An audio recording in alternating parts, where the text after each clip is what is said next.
Retro Gamers, how you doing? Welcome to another vlog. I'll just cut straight to the chase, because I'm getting dizzy, I'm spinning around in circles, see? Anyway, last night I spent a lot of time watching videos of tours of other people's games rooms to see if I can get some ideas. And I thought, well, apparently I make vlogs now, so like, why in the hell do I make one? So, yeah, that's what this vlog's all about. I don't want to lose your attention, so stay.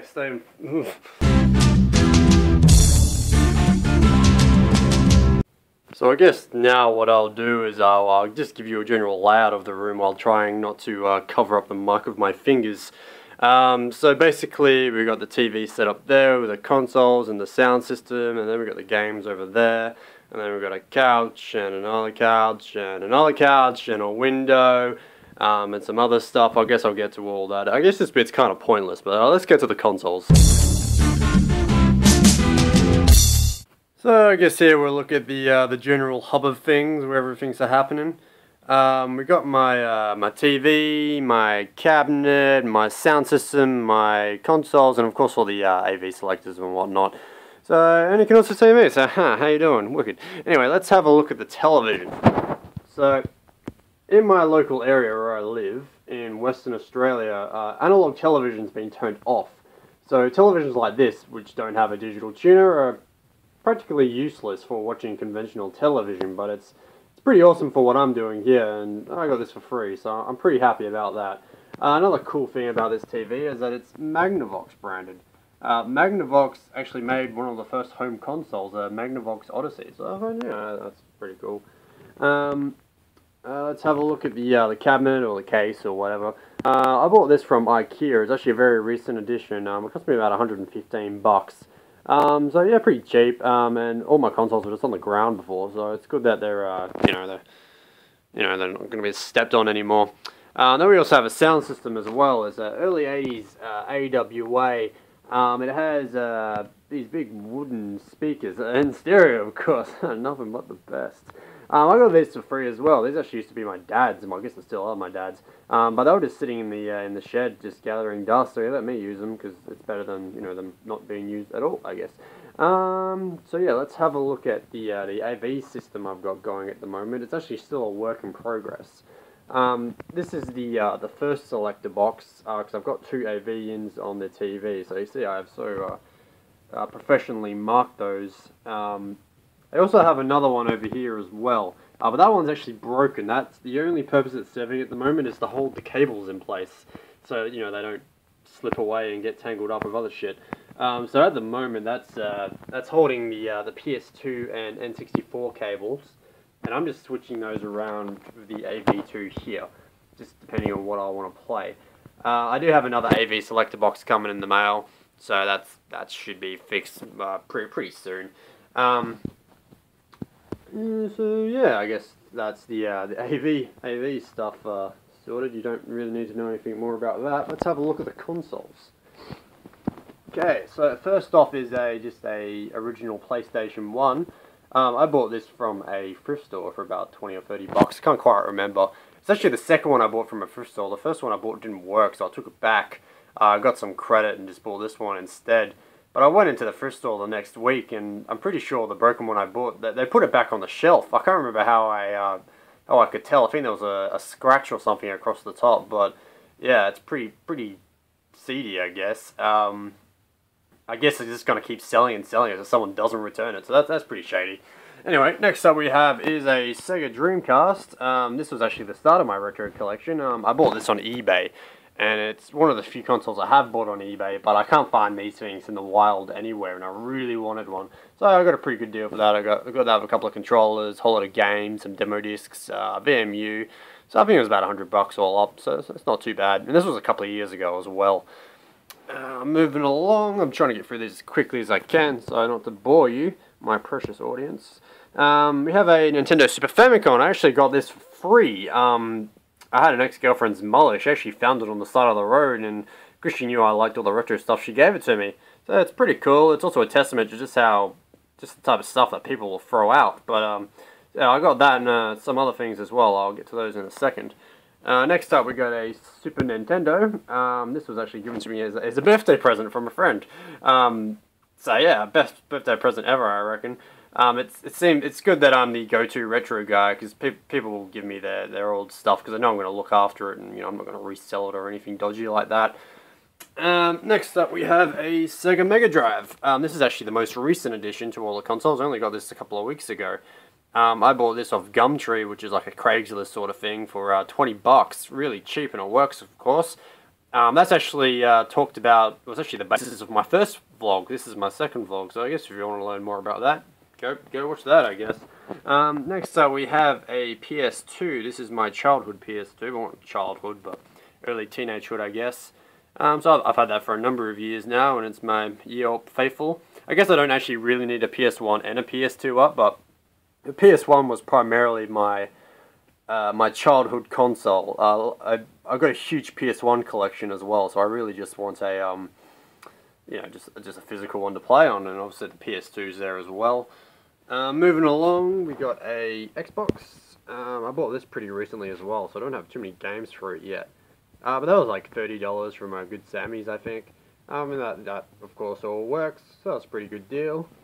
And then next to that we've got just an original Famicom. This also came with the Super Famicom, which was found on the side of the road. Now this does work, and I do have some games for it, but I haven't been able to tune it into my new TV. I could tune it into my old TV, but I've really just got to dedicate some time, because it's a cool little machine. Cool little history as well. It was after the video game bubble popped. And you notice they call it family computer. They didn't want to put console in the title because, the industry was bad.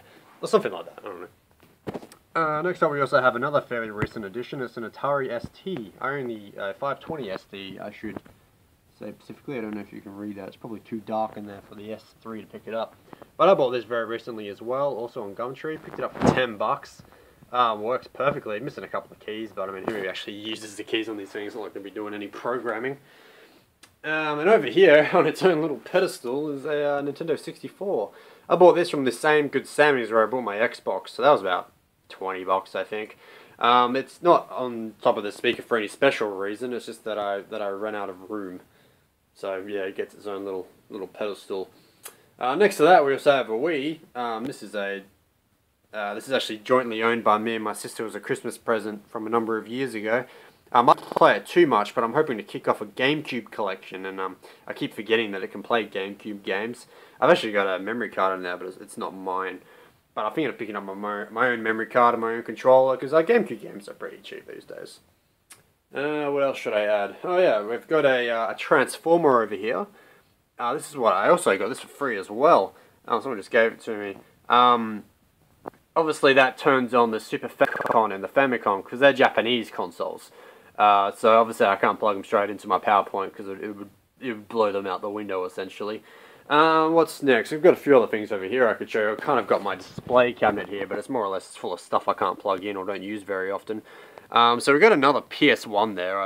I've actually owned 3 PS1s all up. I just bought that one just because it was cheap. I've got my childhood one as well, but that's still in its box.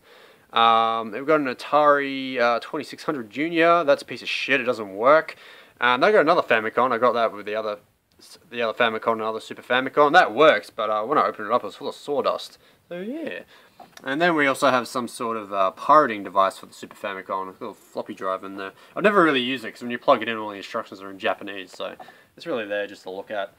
And then also in there, we also have a SP as well as a limited edition Game Boy Color with Pikachu. Both of those work. I use the... Well, actually, I don't use them very much anymore because I've got a Super Game Boy, but cool nonetheless.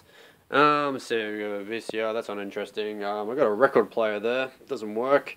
I also have a reel-to-reel player, that does work, but I don't own many reel-to-reels, but it's cool as a display piece nonetheless. Anyway, I think I've been talking too much, so I'm going to cut this video off.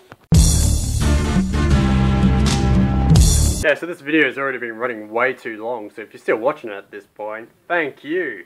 So I'm just going to quickly just go through my game collection. It's not very big, because I think Perth is technically geo-locked from the rest of the world. There are games to buy, but a lot of them are expensive, so I only really buy it if I come across a good deal. If I really want something, I've got to buy it on eBay. But anyway, we'll start off on the left-hand side here. I've got all my PS2 games as well as a couple of Xbox games. This lot of games is set to boom within the next couple of years because they're just so fucking cheap. I mean, a lot of these I've bought for like $3 or $4 each. They're at that stage now where they're not retro, but they're not new. Like both of those are now 2 generations behind with the Xbox One and the PS4 coming out. So the games are incredibly cheap. Down here we've got a my Sega Game Gear collection. Pretty big collection considering my Game Gear hardly works. Then we've got my pile of Game Boy games. We've got a couple of Sega Mega Drive games. I've only got a couple now, as I said, I just bought the console the other day. But they're just test games, but they're pretty cool.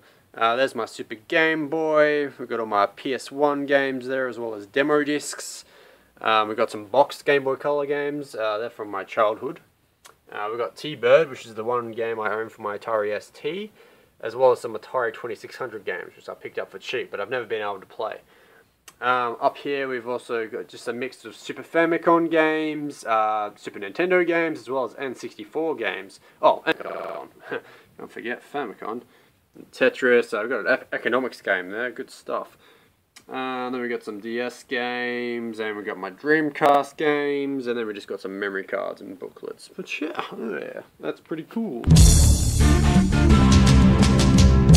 Now I thought just as a bit of a bonus bit, if you're still watching, I'll show you my my new gen gaming setup. So obviously I'm quite into retro gaming, but obviously I like to play new games as well. Not as much lately as I would like to, but yeah, you know, whatever. Anyway, so here's my television, which is a looks better when it's focused, I promise. That's a 42-inch Sony LED. So that's plugged into my computer, which, look at that, just happens to be my blog on the screen there. How about that? Anyway, computer's pretty powerful. I use it for editing and a lot of 3D stuff as well. But obviously I use it for gaming. So I've got an Xbox 360 controller plugged straight into it, and at the moment I'm playing Miami. Shit, I've just forgotten the name of the game. Let's go have a look. Hotline Miami, yeah, wicked. So that's pretty awesome. I play that with the controller. I also have a PS3 plugged into the TV as well, which I have so expertly hidden under the desk here, and that's a 2nd generation PS3. So that's about 5 years old now. So I'm pretty glad that that's still running. What else should I note? Oh, there's my other record player. This one actually works. But more importantly, it has my Game Gear on it, which I'm halfway through fixing. I replaced all the capacitors in it. I made a video about this not too long ago. Didn't even turn on when I first got it, but now it still has its problems. I guess I should show you my new gen games. We got all my PS3 games here. And then we got a couple of 3DS games, as well as a couple of Vita games as well. The Vita and the 3DS, I haven't had them very long, especially the Vita. The 3DS I just don't play that much. It's like a pink one, which I got for really, really cheap. I really don't care if it's pink. And then we also have some PC games up there as well as some booze. But yeah, majority of my PC games are on Steam, and I don't even want to show you the list for that because the shame pile is way high. And plus, I just had to reformat my computer not too long ago to install an SSD, so a lot of them aren't even installed. But you know, let's not worry about that. You know, there's menial things to care about. So anyway, that's the end of this vlog. Sorry if it ran so fucking long. I didn't really intend for that, but you know, whatever. So yeah, thanks for watching. I'll catch you next time. Bye.